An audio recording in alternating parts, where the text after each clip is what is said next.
Isa-isang sumalang sa interview kahapon sa National Bureau of Investigation ang 18 nagpakilalang dating miyembro ng Philippine Marine Corps at sinasabing naging security at bagman ni dating Congressman Saldico.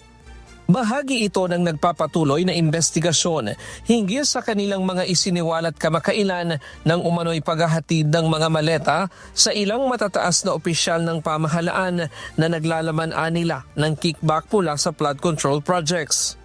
Tumagal ang pagtatanong sa mga ito ng mahigit 8 oras. Gayunman, hindi pa rin natatapos ang pagsisiyasat ng mga investigador.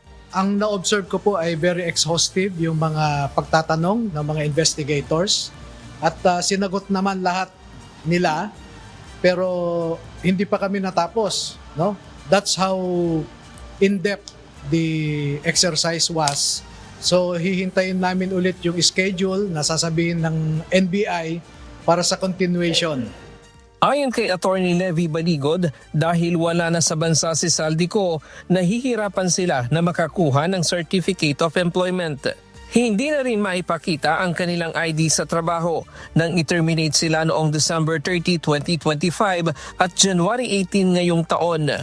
Pero may mga ipinakita kaming ibang mga pruweba na empleyado talaga sila ni Saldico.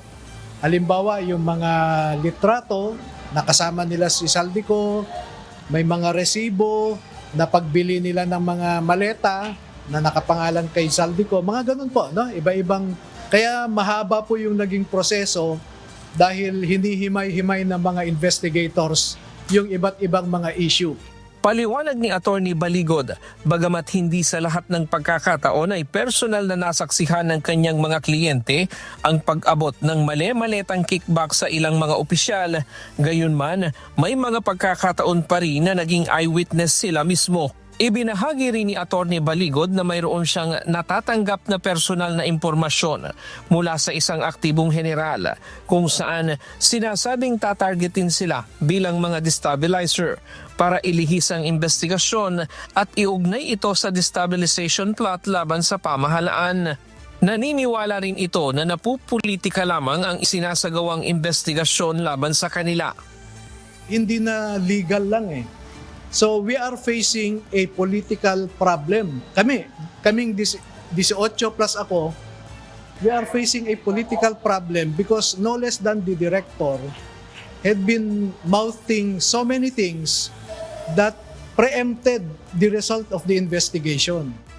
Samantala, pinasalamatan naman ng NBI ang pakikipagtulungan ng mga ito sa isinasagawang investigasyon upang mabigyang linaw ang mga katanungan sa kanilang mga sinumpaang salaysay. Well, it will establish the credibility of the testimony, tapos kung mayroong mga ibang pag-uusap, it will address all the angles na tinitingnan ng ahensya. At ito, pwede namin ito isusumitin namin sa Office of the Ombudsman. Ryan Lacanlale, humahataw sa Balita Ngayon.